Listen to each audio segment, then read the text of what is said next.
It was a splendid morning on the island of Sodor. James was feeling very pleased with himself. His red paint gleamed in the sunshine as he sped along the line. He reached the junction just as Percy puffed in with some freight cars. James was surprised to see him. What are you doing here, Percy? You should be at the station by now. I know, sighed Percy. These cars have been troublesome all morning. That's no excuse, Percy. Nothing should stop us. Sir Topham Hatt relies on us to be on time. Now, if you'll excuse me, I'll be on my way. And James puffed importantly away. Bossy buffers, muttered Percy.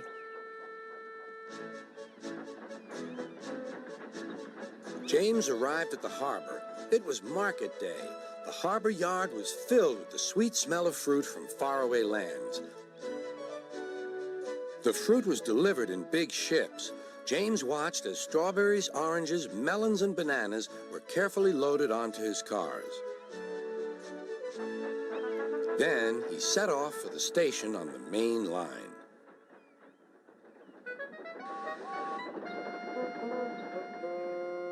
On the way, he met Thomas. Really reliable, that's me, panted James. Pity the same can't be said for Percy. Goodbye. What was all that about? Gasped Annie and Clarabelle. That was trouble. Trouble for James. Just wait and see. Percy was back in the yard and busy shunting. He had the cars in good order and was making up for lost time.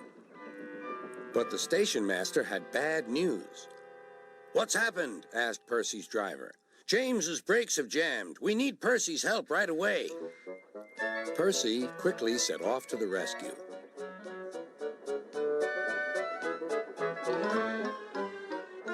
James was stuck on the line and looking glum.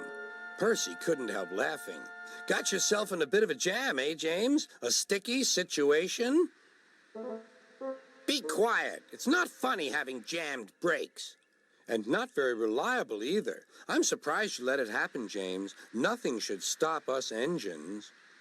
That's enough, Percy, said the driver. Can you push these cars? Of course I can. There's no time to lose. James has done too much of that already. James angrily hissed steam as Percy was coupled to the cars. Off we go, said Percy. I'll have to go fast to get there in time. Those big engines are so unreliable. Be careful, Percy, called his driver, but Percy was in a hurry.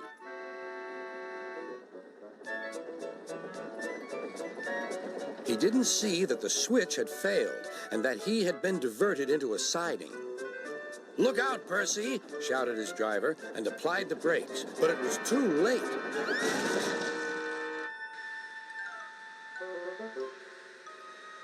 The driver and fireman had jumped clear, but squashed fruit squirted all over Percy.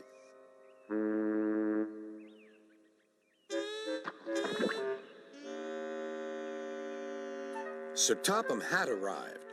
Percy, you are not to blame for the switch failure, but I do not run a jam factory. Yes, sir. No, sir. And Percy squelched sadly away. That night, the shed was silent. James and Percy felt very sorry for themselves. At last, Thomas spoke. You know, he said to no engine in particular, there's more than one way to get jammed. We all learned that today. Still, there was silence. What's more, we also learned that sometimes when engines help each other out of a jam, things can still go wrong. So, said a voice, so that means we learned a lot today, and therefore... Then came a chorus. We're really useful engines after all.